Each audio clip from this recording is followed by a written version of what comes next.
Hello students, कैसे हैं आप सभी। आशा करता हूँ सभी अच्छे होंगे। और जैसा कि आपको पता है, आज हम चैप्टर नंबर 8 का नेक्स्ट जो वीडियो है जिसमें अपन एग्जांपल्स पढ़ेंगे 8.1 के। और कल जो आपने वीडियो में पढ़ा है उसमें introduction part of trigonometry complete, जो 8.1 में जितना इंट्रोडक्शन पढ़ना चाहिए था वो मैंने आपको लास्ट जो वीडियो कराया है उसमें कंप्लीट बता दिया है। और आज हम बात करेंगे 8.1 जो एक्सरसाइज है इसके एग्जाम्पल्स की। इस वीडियो में आपके सभी जो एग्जाम्पल है 8.1 में लगभग 5 एग्जाम्पल है वो मिलेंगे, और नेक्स्ट जो वीडियो आएगा उसमें कंप्लीट एक्सरसाइज। तो देखते हैं, सबसे पहला जो एग्जाम्पल है वो आपके सामने है। गिवन tan a = 4/3 और find the other trigonometric ratio of the angle A। tan a = आपको दे रखा है 4/3 और अदर जो ट्रिग्नोमेट्रिक रेशियोज है, आपको पता है ट्रिग्नोमेट्रिक रेशियो 6 होते हैं जिसमें से एक का वैल्यू दे रखा है tan a का, और अदर जो 5 बच रहे हैं उनका वैल्यू आपको निकालना है। तो आपको पता है ट्रिग्नोमेट्रिक रेशियो एकमात्र ट्राइंगल में निकलते हैं, राइट एंगल ट्राइंगल में। और राइट एंगल ट्राइंगल में आपको पता है पाइथागोरस थ्योरम से हम बेस, हाइपोटेनियस और परपेंडिकुलर भी निकाल सकते हैं। तो देखते हैं।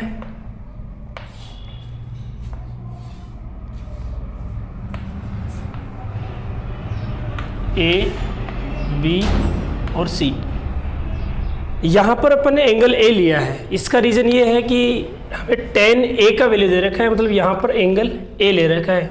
हो सकता है C भी ले सकता है, तो आप एंगल C को यहाँ भी मानोगे तो जो एंगल आपके यहाँ दिया हुआ है उसकी अपोजिट साइड को परपेंडिकुलर लेना है, और 90 डिग्री की अपोजिट होती है वो साइड हमेशा हाइपोटेनियस होती है।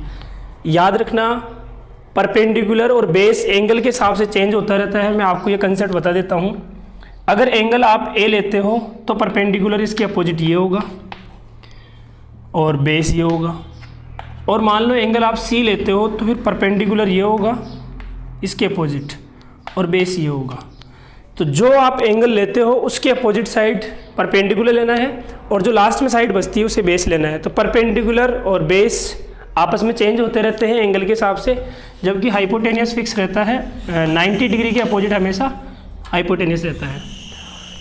तो हमारे पास एग्जाम्पल नंबर फर्स्ट में गिवन है tan a = 4/3। वैसे आपको पता है कल अपन ने ट्रिग्नोमेट्रिक रेशियो जो पढ़े हैं उसके अंदर tan थीटा को लिखा गया था P/B, परपेंडिकुलर अपॉन बेस। और यहाँ पे आप देख सकते हैं परपेंडिकुलर का वैल्यू दे रखा है 4 और बेस का वैल्यू दे रखा है 3। इसका मतलब इस ट्राइंगल में बात करें तो परपेंडिकुलर और बेस हमारे पास है, क्योंकि एंगल A है तो इसे बेस लेना होगा, और एंगल A के सामने जो BC साइड है इसे अपन परपेंडिकुलर लेंगे।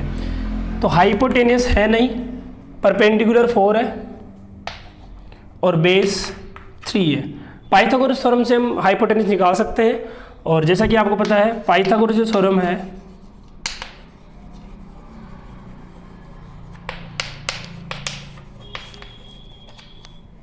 वो होती है h² = p² + b²। यहाँ बात करें तो p कितना है 4 का स्क्वायर प्लस b कितना है 3 का स्क्वायर। 4 का स्क्वायर करेंगे कितना आएगा 16 प्लस 3 का स्क्वायर करेंगे कितना आएगा 9। h² = 16 और 9 25, और स्क्वायर को उठाएंगे राइट साइड में अंडर रूट में जाएगा। h = √25 और h का वैल्यू आ जाएगा 5, क्योंकि 25 5 का स्क्वायर है तो रूट से स्क्वायर कैंसिल।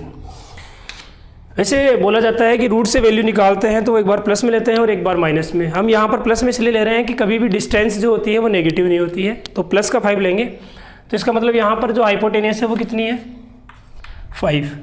अब अदर जो ट्रिग्नोमेट्रिक रेशियो वो हम निकाल सकते हैं। tan का वैल्यू दे रखा है, और नेक्स्ट जो बचते हैं वो है, सबसे पहले आपको पता है आता है sin थीटा, और थीटा यहाँ पे आपको एंगल A लेना है। तो sin थीटा = क्या होता है P/H, और P का वैल्यू यहाँ पर एंगल A के अपोजिट 4, और हाइपोटेनियस कितनी आई थी अभी 5। फिर बात करते हैं cos A। cos A का वैल्यू क्या होता है B/H, और बेस कितना है यहाँ पर 3 और हाइपोटेनियस कितनी है 5। tan का वैल्यू दे रखा है, cot A इक्वल टू क्या होगा B अपॉन P, और बेस कितना है हमारे पास 3 और परपेंडिकुलर कितना है 4। इसी तरह देखेंगे सेक A इक्वल टू क्या होगा H अपॉन B, और यहाँ पर बात करें तो H कितना है 5 और बेस कितना है 3। ऐसे ही कोसेक देखेंगे, लास्ट जो ट्रिग्नोमेट्रिक रेशियो है कोसेक A इक्वल टू क्या होगा H अपॉन P, और H का वैल्यू है 5 और P का वैल्यू कितना है 4। तो जो फर्स्ट क्वेश्चन है आपको यहाँ पर दे रखा था, एक ट्रिग्नोमेट्रिक रेशियो दे रखा था और इसी से पाइथागोरस थ्योरम से जो एक वैल्यू हमने निकाली है हाइपोटेनस, उसको निकालने के बाद में अदर जो ट्रिग्नोमेट्रिक रेशियो है वो निकालने थे। आपके सामने सभी मैंने ट्रिग्नोमेट्रिक रेशियो निकाल दिए हैं, 5 तो ये है ही और एक आपको ही दे रखा था। ठीक है, तो नेक्स्ट एग्जाम्पल देखते हैं। एग्जाम्पल नंबर 2 लिखा है, if angle B and angle Q are acute angle such that sin B equal to sign Q, then prove that angle B equal to angle Q. हमें दे रखा है कि sin B equal to sign Q है और prove करना है कि एंगल बी इक्वल टू क्या है एंगल क्यू। मैंने यहाँ पे 2 राइट एंगल ट्राइंगल बनाए हैं और ये आपको सॉल्यूशन में लेट करके चलना है। एक तरह से ये आपको कंस्ट्रक्ट करना है 2 ट्राइंगल और फिर इसी से अपन ये प्रूव करेंगे कि angle B equal to angle Q क्यों है। देखो सबसे पहले देखते हैं सॉल्यूशन में, लिखेंगे अपन लेट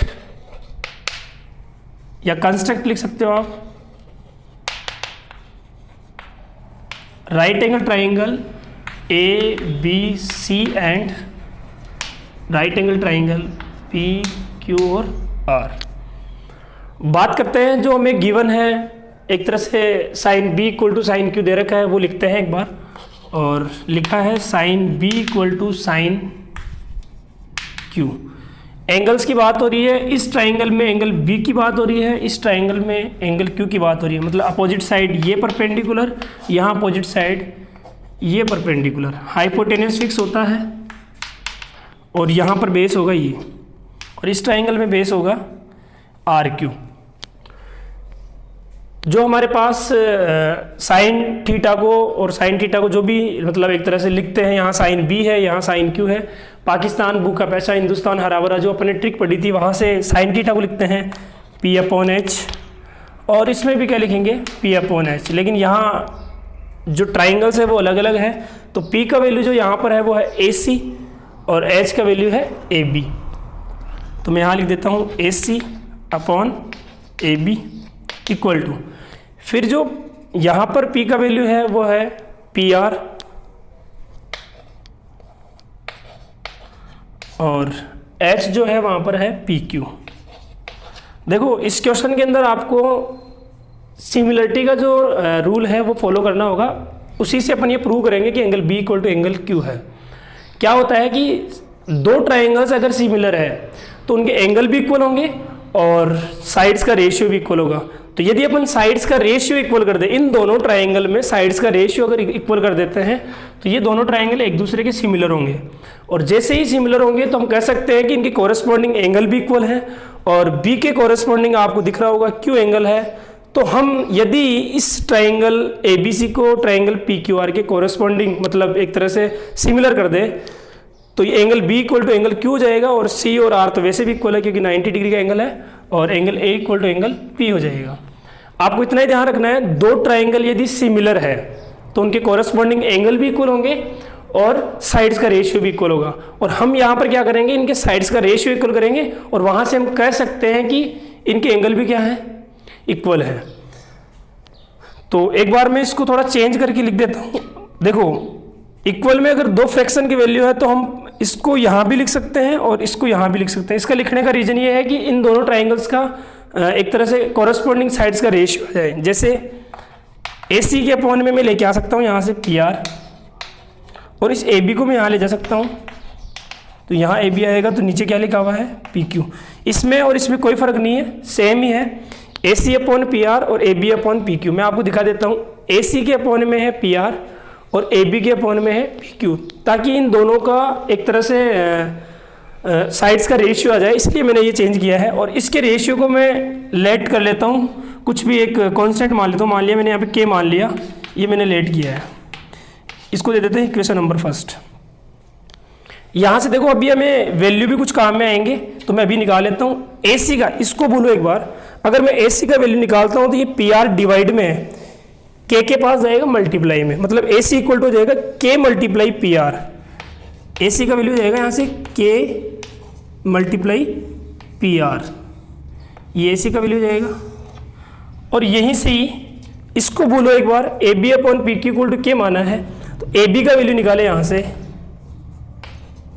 तो आएगा पी क्यू, इसके मल्टीप्लाई में आएगा तो के मल्टीप्लाई पी क्यू। ये भी थोड़ी देर बाद में आपके क्वेश्चन में आगे समझने में काम में आएगा। अब देखो आपको करना क्या है, इन दोनों ट्राइंगल्स में ए सी के अपोन में पी आर आ रखा है और ए बी के अपोन में पी क्यू आ रखा है, और इनका वैल्यू भी हमारे पास क्या लेट कर रखा है के। इसका मतलब अब हमारे को कौन सी साइड का रेशियो निकालना है, एक तो बच रही है यहाँ तो बी सी और यहाँ बच रही है क्यू आर। अगर B C upon Q R भी के इक्वल आता है, इसका मतलब तीनों साइड का रेशियो इक्वल है, और तीनों साइड का रेशियो इक्वल है, तो S S S similarity rule से हम कह सकते हैं कि triangle A B C similar है ट्राइंगल पी क्यू आर के, और सिमिलर है तो इसके कॉरेस्पॉन्डिंग एंगल भी इक्वल होंगे, और हमें यहाँ पर एंगल इक्वल करना है, angle B equal to angle Q.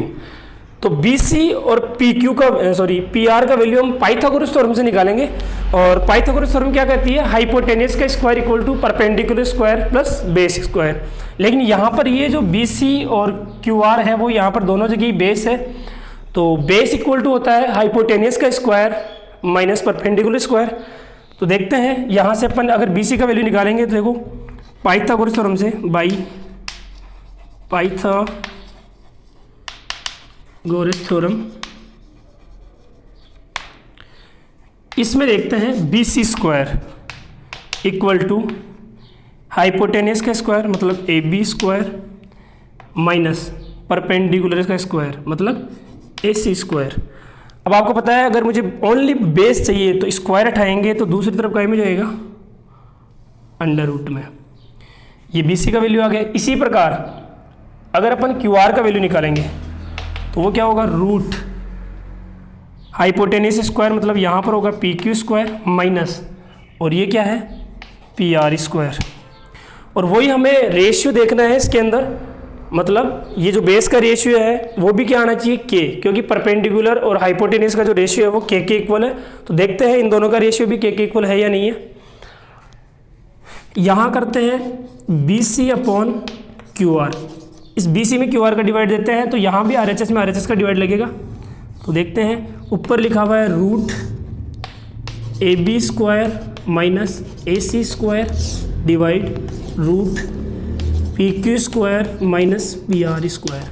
देखो मैंने अभी ए बी का और ए सी का वैल्यू निकाला था जो अभी यहाँ पर काम में आएगा, इस जगह अपन डालते हैं ए बी का और ए सी का वैल्यू, जबकि यहाँ पर ए बी स्क्वायर है और ए सी स्क्वायर है और ये सिंगल ए बी और ए सी का वैल्यू है, तो स्क्वायर में डालेंगे तो इनका स्क्वायर हो जाएगा। मतलब यहाँ देखो एक बार B C upon Q R equal to, इस जगह डालते हैं ए बी की जगह के पी क्यू। अब ए बी स्क्वायर है तो मतलब के square P Q square minus A C की जगह डालेंगे के पी आर मतलब के स्क्वायर और पी आर स्क्वायर डिवाइड में है root P Q square minus P R square. देखो इन दोनों में यहाँ के स्क्वायर कॉमन आ रहा है, लेकिन वो के स्क्वायर रूट के अंदर कॉमन आ रहा है। शायद आपको इस साइड दिख रहा नहीं है, मैं एक बार इधर लिख देता हूँ इसे, एक मिनट। देखो ये जो डिवाइड में है वो मैं यहाँ लिख देता हूँ B C upon Q R equal to, यहाँ जो ए बी स्क्वायर है इसकी जगह हम डाल रहे हैं ए बी का वैल्यू था के पी क्यू मतलब के square P Q square minus A C का वैल्यू है के पी आर मतलब के स्क्वायर और पी आर स्क्वायर, और डिवाइड में है root P Q square minus P R square. देखो इन दोनों में के स्क्वायर कॉमन आ रहा है, जैसे अपन के स्क्वायर कॉमन लेंगे वो अंदर की तरफ कॉमन आएगा, लेकिन जैसे ही रूट से बाहर निकालेंगे, अंदर तो के स्क्वायर कॉमन आ रहा है, लेकिन के को जैसे बाहर निकालेंगे अंडर रूट से स्क्वायर हट जाएगा और बाहर आएगा ओनली के। तो क्या आया, B C upon Q R equal to के बाहर रूट में P Q square minus P R square, और नीचे भी लिखा हुआ है root P Q square minus P R square. अभी सेम है तो कैंसिल आउट हो जाएगा और इक्वल टू बचा ओनली के। क्या बच रहा है, के। अब ध्यान से देखना, A C upon P R A B upon P Q भी के था, और हम प्रूव क्या कर दिए, B C upon Q R भी क्या है, के। इसका मतलब इन तीनों साइड का रेशियो और इन तीनों साइड के रेशियो के साथ जो वैल्यू है वो क्या आ रहा है, यहाँ भी के है और यहाँ भी के है। अगर मैं इसको इक्वेशन नंबर सेकंड देता हूँ तो आप ध्यान से यहाँ देखना, from equation first and second,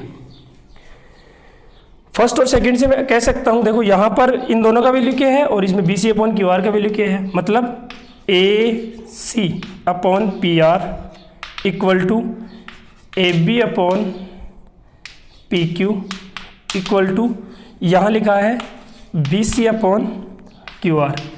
तीनों साइड्स का रेशियो इक्वल है, मतलब S S S similarity rule से कह सकते हैं triangle A B C similar है ट्राइंगल पी क्यू आर की। और आपको ध्यान रखना है, दो ट्राइंगल्स में साइड्स का रेशियो इक्वल है, इसका मतलब वो S S S similarity rule से सिमिलर है। और जैसे ही दो ट्राइंगल सिमिलर होते हैं तो उनके कोरस्पॉन्डिंग एंगल भी क्या होते हैं, इक्वल। मतलब बी जो एंगल है उसके इक्वल क्या होगा, क्यू, ए जो एंगल है उसके इक्वल क्या होगा, पी, और सी जो एंगल है उसके इक्वल क्या होगा, आर। और हमें यहाँ प्रूव करना था angle B equal to angle Q, तो यहाँ से प्रूव हो जाएगा angle B equal to angle Q, क्योंकि दोनों ट्राइंगल क्या प्रूव कर दिया अपन ने, सिमिलर, तो हैंस प्रूव्ड। अब देखते हैं next example, example number 3। Example number 3 में दे रखा है consider triangle A C B right angle at C in which A B equal to 29 units और B C equal to 21 units and angle A B C equal to theta, determine the value of. First question है cos square theta plus sine square theta, और दूसरा question है cos square theta minus sign square theta. इसमें triangle दे रखा है A C B, जिसमें 90 degree का angle बनाना है सी वर्टेक्स पे। तो सबसे पहले हम ट्राइंगल बना लेते हैं। ट्राइंगल है ए सी बी, यहाँ सी पे 90 का बता रहा है, तो ए सी और बी, और एंगल जो थीटा है वो ए बी सी, ए बी और सी, यहाँ पर थीटा एंगल है, मतलब 90 डिग्री का एंगल तो सी पे था ही, थीटा के अपोजिट ये क्या हो जाएगा, परपेंडिकुलर, और ये बेस, और 90 के अपोजिट हमेशा क्या होता है, हाइपोटेनियस। तो हमें बी सी दे रखा है 21 यूनिट, मतलब बी सी बेस दे रखा है 21 यूनिट, और ए बी दे रखा है हाइपोटेनियस 29 यूनिट। बेस दे रखा है, हाइपोटेनियस दे रखा है, मतलब पूछ रहा क्या है, परपेंडिकुलर। आपको जो इससे पिछला वीडियो तो उसमें बताया था परपेंडिकुलर का स्क्वायर क्या होता है, हाइपोटेनियस, पाइथागोरस थ्योरम से, by Pythagoras theorem.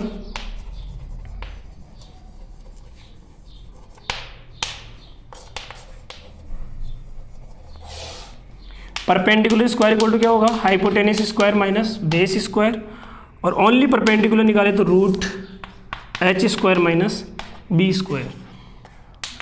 H square मतलब 29 का स्क्वायर माइनस बी स्क्वायर मतलब 21 का स्क्वायर। और यहाँ पर स्क्वायर करने से अच्छा रहेगा कि आपको एक आइडेंटिटी याद होनी चाहिए, ए स्क्वायर माइनस बी स्क्वायर क्या होगी, ए प्लस बी और ए माइनस बी। ए प्लस बी करेंगे तो मतलब क्या आएगा, अंडर रूट के अंदर 29 प्लस 21, और ए माइनस बी करेंगे तो 29 माइनस 21, और दोनों को ऐड करेंगे तो आएगा 50, और सब्ट्रैक्ट करेंगे तो आएगा 8, और 50 को 8 से मल्टीप्लाई करते हैं तो आता है 400, और आपको पता है 400 किसका स्क्वायर है, 20 का। तो इसका मतलब क्या हुआ, जो हमारे पास परपेंडिकुलर है वो कितना आ गया, 20 यूनिट। मतलब AC इक्वल टू आ गया हमारे पास 20 यूनिट। तो देखते हैं पहला क्वेश्चन। फर्स्ट क्वेश्चन के अंदर दे रखा है वैल्यू निकालना है cos square theta plus square theta. Cos theta को आपको पता है हम लिखते हैं B/H, तो यहाँ स्क्वायर है तो इसका स्क्वायर आ जाएगा, और साइन थीटा को लिखते हैं P/H, तो इसका भी स्क्वायर आ जाएगा। बेस अभी देखा आपके सामने, बेस कितना है 21 अपॉन हाइपोटेनस कितनी है 29 का स्क्वायर, प्लस यहाँ परपेंडिकुलर कितना है अभी जो आया 20 का स्क्वायर अपॉन हाइपोटेनस स्क्वायर मतलब 29 का स्क्वायर।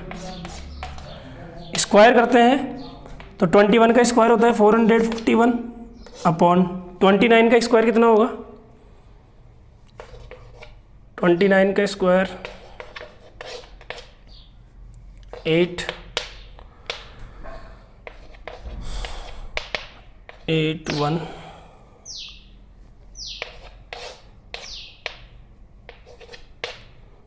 841, ठीक है। तो यहाँ हो जाएगा 841 प्लस ये होगा 400 और ये भी 841। एलसीएम लेते हैं तो यहाँ आएगा 841 441 प्लस 400, दोनों को ऐड करने पे कितना आएगा 841 अपॉन 841। इसको कैंसिल करेंगे तो आंसर कितना आएगा 1। अब आपको पता है वैसे भी नेक्स्ट जो एक्सरसाइज अपन पढ़ेंगे मतलब आगे जो एक्सरसाइज आएगी उनमें sign square theta plus cos square theta की आइडेंटिटी पढ़ेंगे जिसका वैल्यू कितना होगा 1। और यहाँ पर देखो आपके सामने प्रूव भी हो गया कि इन दोनों का वैल्यू देखो यहाँ पे सोल्व करने पे कितना आया है 1।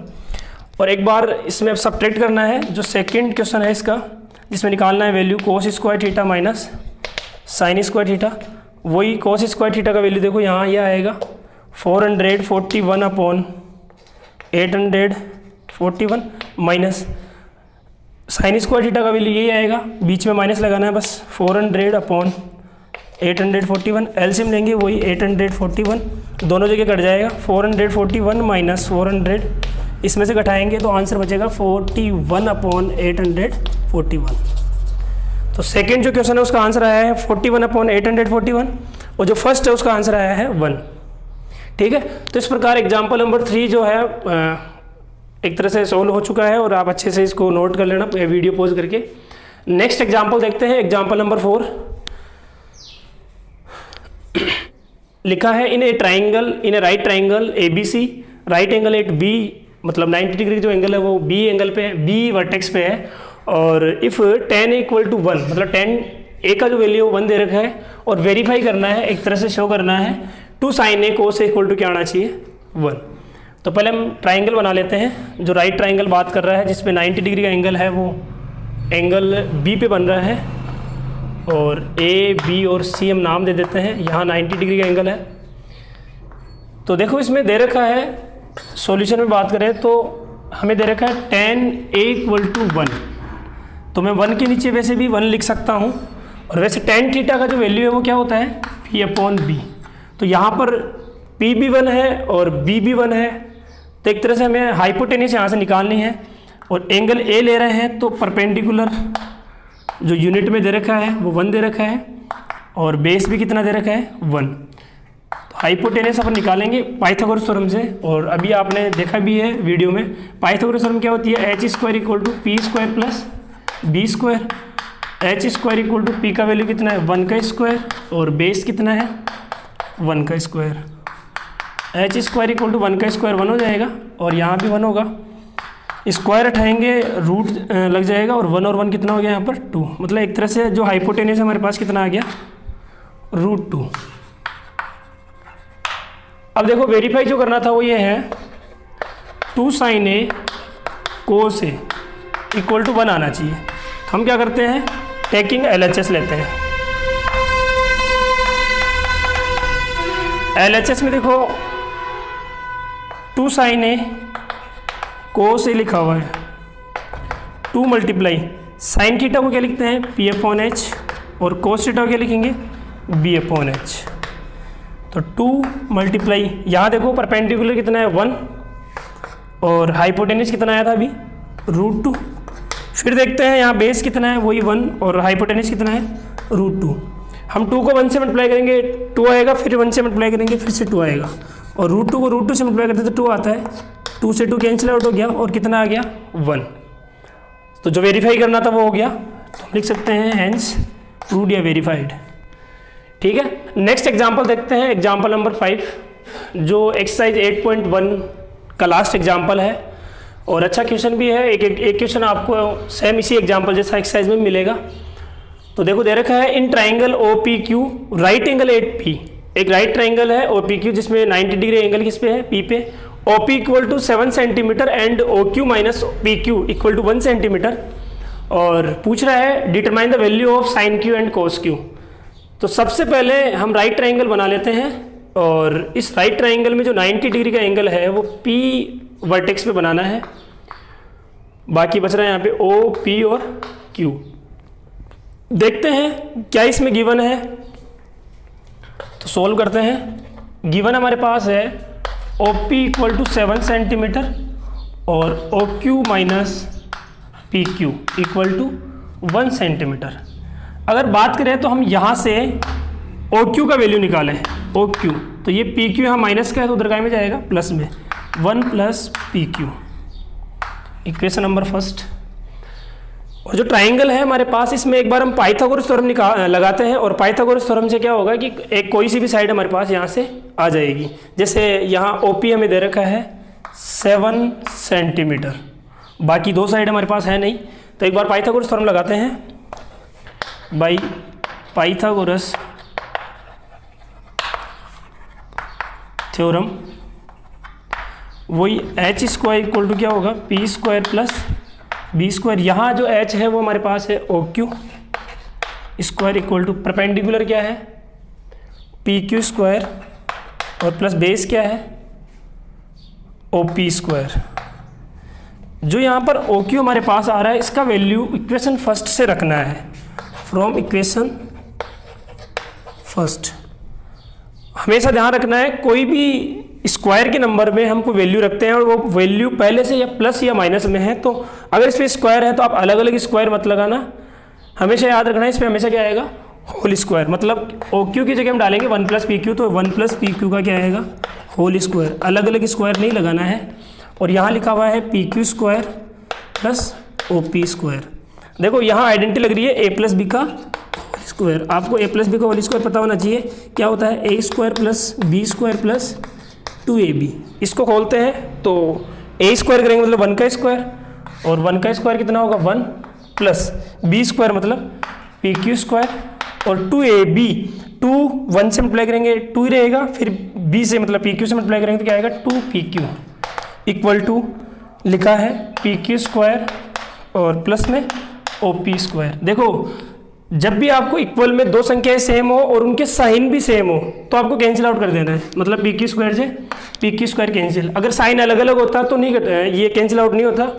जब भी साइन अलग अलग हो और सेम संख्या हो तो वो एक तरफ होगी तो अब आप उसको काट सकते हो, अगर दोनों तरफ है तो फिर साइन भी सेम होना चाहिए और संख्या भी सेम होनी चाहिए। तो यहाँ बच रहा है 1 plus 2PQ equal to OP square, और वैसे भी OP का वैल्यू आपको दे रखा है 7 सेंटीमीटर, तो यहाँ अपन रख सकते हैं 1 प्लस 2PQ इक्वल टू 7 का स्क्वायर, और 1 प्लस 2PQ 7 का स्क्वायर 49, ये 1 प्लस का है उधर जाएगा माइनस में, तो 2PQ 49 minus 1 2PQ equal to 48, और इसको 2 से काटेंगे तो PQ इक्वल टू आ जाएगा 24 सेंटीमीटर।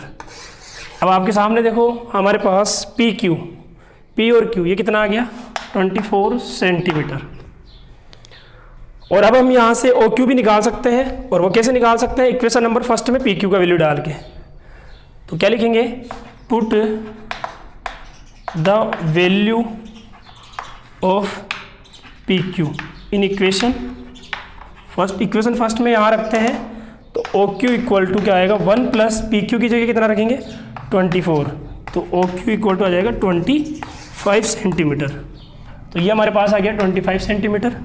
और हमें पूछ रहा था determine the value of sine Q and cos Q, तो साइन Q इक्वल टू क्या होगा साइन Q ये है अपने पास एंगल, तो इसके अपोजिट परपेंडिकुलर ये होगा और बेस ये होगा।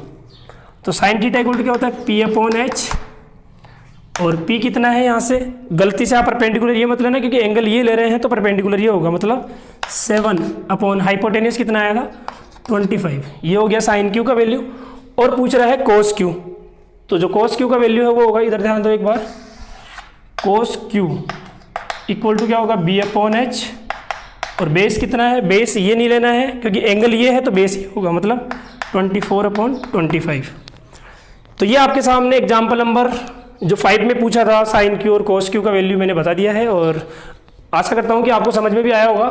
और सेम ऐसा ही क्वेश्चन आपकी एक्सरसाइज में भी है, तो आप ट्राई करना एक बार। और मैंने ये 5 एग्जाम्पल इस वीडियो में कराए हैं, तो लगभग इसी से रिलेटेड एक्सरसाइज में क्वेश्चन है, तो एक बार आप रफ में कंप्लीट क्वेश्चन सोल्व करने की कोशिश करना, आपको लगभग सभी 90% क्वेश्चन आ जाएंगे। और वैसे भी नेक्स्ट वीडियो में जो आपके क्वेश्चन आएंगे वो एक्सरसाइज नंबर 8.1 जो एक्सरसाइज है उसके क्वेश्चन आएंगे। और वीडियो आपको आशा करता हूँ कि अच्छा ही लगा होगा, और अच्छा लगा है तो ज़्यादा से ज़्यादा शेयर करो, सब्सक्राइब करो और अपने दोस्तों को बताओ। और मैं तो ये कहता हूँ कि आप डेली जो मैं पढ़ा रहा हूँ उसके नोट्स बनाओ, और कंप्लीट जैसे ही आपकी ये चैप्टर होगा तो आपको एक की एक चीज़, मतलब एक का एक क्वेश्चन और एग्जाम्पल समझ में आ जाएगा। तो आज के लिए इतना ही, कल बात करते हैं नेक्स्ट वीडियो में एक्सरसाइज नंबर 8.1 और एग्जाम्पल्स जैसा कि मैंने आपको अच्छे से समझा ही दिए हैं। तो नेक्स्ट वीडियो में मिलते हैं। Thank you.